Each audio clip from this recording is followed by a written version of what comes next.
Update सामने आया है जो आपको बताते चलें। प्रधानमंत्री नरेंद्र मोदी ने भी अपने सोशल मीडिया प्लेटफॉर्म एक्स पर पोस्ट किया है और उन्होंने इस घटना पर दुख जताया।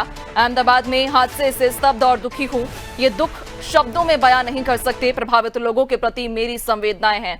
मंत्रियों और अधिकारियों से संपर्क में हूं और प्रभावित लोगों की मदद की जा रही है। प्रधानमंत्री नरेंद्र मोदी ने भी इस घटना पर दुख जताया। उन्होंने पोस्ट किया अपने सोशल मीडिया हैंडल एक्स पर और उन्होंने इस घटना पर कहा कि अहमदाबाद में हादसे से मैं स्तब्ध और दुखी हूं, ये दुख शब्दों में बयां नहीं कर सकते। प्रभावित लोगों के प्रति मेरी संवेदनाएं हैं और मंत्रियों और अधिकारियों से लगातार संपर्क में हूं और जो भी प्रभावित लोग हैं उनकी मदद भी की जा रही है।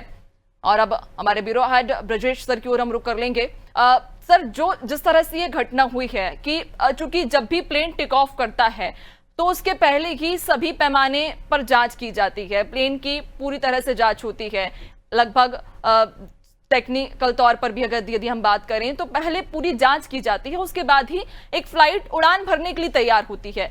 लेकिन ये फ्लाइट उड़ान भरते से ही 2 मिनट के अंदर क्रैश हो गई, तो कहीं ना कहीं सवाल भी खड़े होते हैं, तकनीकी तौर पर भी सवाल खड़े होते हैं कि क्या प्लेन उड़ान भरने से पहले उसकी जांच नहीं की गई थी? निश्चित तौर पर तकनीकी तौर पर खराबी की संभावना यहाँ पे कम भी प्रतीत होती है, क्योंकि बहुत सारे पैरामीटर्स होते हैं जिनको चेक किया जाता है। कोई एक व्यक्ति चेक नहीं करता, हर चीज़ चेक होती है। और जब विदेश जा रहा है, लंदन जा रहा है, इतनी लंबी उड़ान भर रहा है, तो उसमें तमाम चीज़ों की वो देखा जाता है, चेक किया जाता है। 11 साल पुराना विमान था ये। इसमें जब उड़ान भरने से पहले मैंने जो कहा पैरामीटर्स होते हैं वो चेक किए जाते हैं। फ्यूल भी 1 लाख लीटर के करीब बताया जा रहा है, जिससे कि ये हादसा और भयावह हो गया है, क्योंकि आग लग गई है। फ्यूल पहले ये कहा जा रहा था 53,000 लीटर है, अब कहा जा रहा है 1 लाख लीटर है। तो इससे जो भयावहता दिख रही है वो इसी की वजह से दिख रही है। तकनीकी रूप से खराबी है या नहीं है, ये जब ब्लैक बॉक्स मिलेगा तब पता चलेगा। और अन्य एजेंसियां भी वहाँ पहुँच गई हैं। हम जो बोल रहे हैं कि आतंकवाद निरोधी दस्ता भी पहुँच गया है, वहाँ पे ये भी देखा जा रहा है कि ये हादसा ही है या कोई साजिश है। तो तमाम एंगलों पर आगे जाँच होगी। लेकिन जिस तरह से जो घटना हुई है वो निश्चित तौर पर मानवीय लापरवाही कम प्रतीत होती है, क्योंकि तमाम पैरामीटर्स पर चेक किया गया होगा। वहाँ पे सुरक्षा के तमाम इंजीनियर्स से लेकर सब चीज़ें देखी जाती हैं। हर विमान में जब वो उड़ान भरता है उसके सारी चीज़ें देखी जाती हैं। यदि इंजन फेल हुआ है तो 2 इंजन रहते हैं। 600 फीट की ऊंचाई पर था तो वो संभावनाएं थी। और जिस तरह से मैसेज वहाँ से किया गया कन्वे, उससे लग रहा है कि अचानक कोई इतनी बड़ी खराबी आई है जिसकी वजह से ये बड़ा हादसा हुआ है। वो तमाम पैरामीटर्स जिन लोगों ने चेक किए होंगे उनकी सारी रिपोर्ट सामने आएगी भविष्य में। लेकिन इस हादसे के साथ साथ ये भी देखा जा रहा है, क्योंकि आर्मी कैंट के बाहर ये हादसा हुआ है, तो क्या कोई साजिश थी तो किस तरह की साजिश थी और किस तरह से इसको अंजाम दिया गया, वो तमाम चीज़ें अभी देखी जा रही हैं। फिलहाल सरकार का, प्रशासन का और पूरे अमले की कोशिश ये है कि ज़्यादा से ज़्यादा राहत और बचाव कार्य तेज़ी से किया जाए, क्योंकि हम जो संख्या आ रही कि अभी 15 डॉक्टरों की अभी ताज़ा खबर आई है कि 15 डॉक्टर घायल मिले हैं। वहाँ पर बड़ी संख्या में लोगों की मौत हुई है। हम सड़कों पर हादसे दृश्य देख रहे हैं, वो कितनी भयावह हैं कि लोगों की लाशें पड़ी हुई हैं। एक तस्वीर आ रही है कि किसी महिला का सिर कटा हुआ है, तो वो किस तरह से कटा है, जब विमान से जो बाहर सड़क पर चल रही होगी वो महिला टकराने की वजह से। तो इस तरह की जो तस्वीरें आ रही हैं वो बड़ी डरावनी हैं और वो दहशत फैलाने वाली भी कह सकते हैं हम, कि उस तरह की तस्वीरें आ रही हैं। अब देखने की बात ये होगी, इसके बाद जब इन्वेस्टिगेशन होगी कि ये हादसा था या साजिश थी, वो तमाम एंगलों पे जांच होगी। जब ब्लैक बॉक्स तलाशा जाता है, जब हादसा होता है पहले राहत कार्य और बचाव कार्य किया जाता है, इसके बाद सबसे पहली चीज़ जो तलाश की जाती है वो ब्लैक बॉक्स है। उसमें बातचीत रिकॉर्डिंग होती है, जिसमें पूरा डाटा रहता है उड़ान भरने के समय का। तो इस चीज़ से पता चलता है कि विमान हादसा हुआ क्यों था, क्योंकि वो आखिरी बातचीत उसमें रहती है। जो बातचीत एटीसी से उन्होंने की है, जो हेल्प मांगी है, वो अभी हमारे पास उतनी ही आई है। लेकिन जब ब्लैक बॉक्स खुलेगा, वो मिलेगा, तो इसके बाद पता चलेगा कि क्या हादसा था या साजिश थी। बिल्कुल। और वाकई चूंकि कई सवाल भी खड़े करता है, अलग अलग सवाल मेरा मनो सर आपसे यही होने वाला था, जिस तरह से ब्रिजेश सर भी चर्चा कर रहे हैं कि जब एक प्लेन उड़ान भरता है, उड़ान भरने के लिए जब तैयार होता है तो कई सारे पैरामीटर्स होते हैं जिन पे पहले जांच की जाती है और उसके बाद ही जाके एक प्लेन टेक ऑफ करता है। अब ये प्लेन टेक ऑफ करता है और मात्र 2 मिनट के बाद ही अगर ये घटना होती है तो कई सारे सवाल खड़े हो जाते हैं। तकनीकी तौर पर भी सवाल खड़े होते हैं, दूसरा साजिश को लेकर भी सवाल खड़े होते हैं, जिस तरह से ब्रिजेश सर भी जानकारी दे रहे हैं कि कहीं इसके पीछे कोई बड़ी साजिश तो नहीं। निश्चित तौर पर सारे एंगलों पर जांच होती है। अगर ये सामान्य हादसा होता, इतना बड़ा ना भी होता अगर, तो भी इसकी पूरी जांच होती है। और एक जो बोइंग विमान होता है उसमें लगभग 3 लाख पार्ट्स होते हैं, छोटे बड़े नट से लेके सब चीज़ मिलाकर। तो आप अंदाज लगा लिए कि वो कितनी बड़ी मशीनरी और कितनी जटिल मशीनरी है। तो उसकी जांच भी उसी स्टैंडिंग ऑपरेशन के तहत उसकी जांच की जाती है पूरी। और पूरी दुनिया में विमान एक ऐसी चीज़ होती है जो रिपेयर ऐसे नहीं होता, अगर कोई पार्ट्स उसका ख़राब है तो रिप्लेस होता है। बाकी गाड़ियाँ हम देखते हैं ना कि अगर कोई पार्ट्स ख़राब है तो उसकी मरम्मत कर दी जाती है, लेकिन प्लेन्स में ऐसा नहीं होता, उसमें पूरा पार्ट्स को रिप्लेस कर दिया जाता है। तो जाहिर सी बात है कि दूसरा क्या है, जो ड्रीम लाइनर विमान है ये दुनिया का सबसे आरामदेह विमान माना जाता है, लेकिन इसको लेके कई सारी खामियां पहले भी अतीत में आई है। 3 महीने इसकी उड़ानें रोक दी गई थी, एक बार इसमें फ्यूल का रिसाव हो गया था, बीच में एक बार खबर आई कि जो इसके जो बॉडी जो पार्ट्स हैं वो अलग अलग जोड़े जाते हैं, वो प्रॉपर तरीके से जोड़े नहीं गए थे, तो उससे टूट के बिखरने का खतरा था।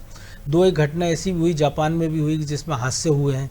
इसके बाद से इनका उड़ान रोक दी गई थी, उसके बाद से चर्चाओं में थे। फिर कंपनी बोइंग कंपनी जो इसको बनाती है उसने कहा था हम इसमें सुधार कर लेंगे, लेकिन क्या वो सुधार हो गए थे? और इस रूट पे चूँकि ये विमान चल रहा था, सिंगल फ्लाइट वाला था, तो जो ब्रजेश जी ने भी कहा कि जो हमको उसका जो ब्लैक बॉक्स है उसके मिलने के बाद बहुत सारी चीज़ें क्लियर होंगी, क्योंकि प्रारंभिक तौर पे ये तो नहीं लग रहा कि कोई छोटा मोटा कोई पक्षी टकराया है या इंजन में आग लगी हो, क्योंकि 2 इंजन वाला विमान था।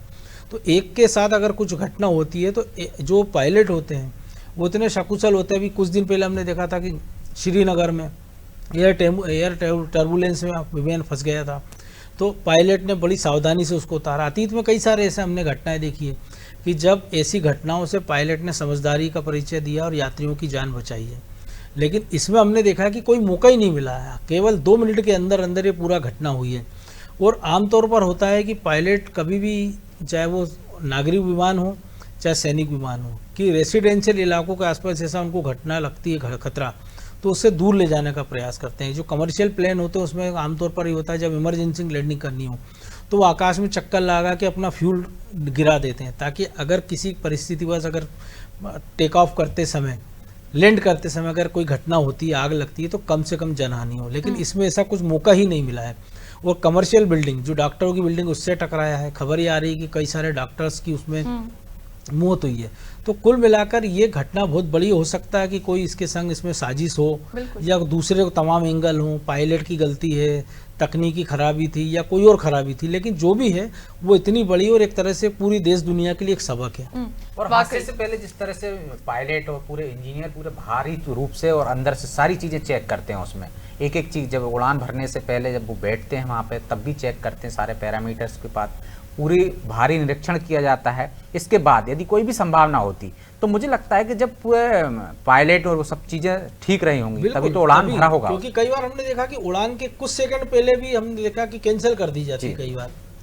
और यहाँ भी संभावनाएं थी, यदि कुछ गड़बड़ी होती तो इसको संभाला जा सकता है। तो मुझे लगता है कि कुछ ऐसा अचानक हुआ। इंजन फेल होने के बाद तो 2-2 इंजन रहते हैं, टकराने की कोई यहाँ पे अभी जो तस्वीरें हम देख रहे हैं उससे कहीं नहीं लग रहा है कि किसी चीज से टकराया है। तो टकराने की संभावना भी कहीं देखी, 600 फीट की ऊंचाई पर था और उड़ते उड़ते वो जिस तरह से नीचे आता है फिर वो टकराकर इसके बाद विस्फोट में बदलता है, तो ये कहीं ना कहीं एक संदेह जाहिर करता है। जिस तरह से हेल्प मांगी जा रही है कि कहीं एक अचानक ऐसा क्या हुआ अंदर या विमान में ऐसा क्या हुआ जिसकी वजह से ये हादसा हुआ। ये निश्चित तौर पर जब पूरी जांच होगी तब ये पता चलेगा कि हादसा है या साजिश है। देखिए आप जो तस्वीरें हम दिखा रहे हैं अपने दर्शकों को कि किस तरह से नीचे आ रहा है, वो किसी चीज से टकराया नहीं है अभी तक उड़ान भरने के लिए, और अचानक से आया हुआ है। तो ये क्यों आया अचानक से नीचे और एकदम ये देखिए आग की लपटें। तो ये तस्वीरें बहुत कुछ एक तरह से ये दिखा रही हैं कि पीछे जो टकराने की बात आ रही थी कि दीवार से टकराया, तो कहीं टकराया हुआ अभी कोई ऐसी तस्वीर आई नहीं है। तो कहीं ना कहीं अचानक ही ये सब कुछ हुआ है। पहले खबर आई थी कि वो शायद टेक ऑफ ही नहीं हुआ, लेकिन हम देख रहे हैं टेक ऑफ हुआ है वो और फिर नीचे 600 फीट की ऊंचाई पर गया है वो, उसके बाद नीचे आया है। बिल्कुल, यानी कि कई सवाल कहीं ना कहीं खड़े होते हैं और ऐसे में अब जांच के बाद ही हालांकि स्पष्ट हो पाएगा कि ये वाकई एक दुर्घटना थी या फिर किसी साजिश के तहत यहाँ पर प्लेन क्रैश हुआ है। जांच का विषय है, जांच के बाद ही स्पष्ट होगा। लेकिन पहली जो प्राथमिकता है कि जितने भी लोग हैं वहां पर जो फिलहाल अगर जीवित हैं और घायल हैं तो उन्हें सबसे पहले इलाज मुहैया कराया जाए ताकि उनकी जान बच सके। बहुत शुक्रिया आप सभी का जानकारी साझा करने के लिए। तो आपको बताते चलें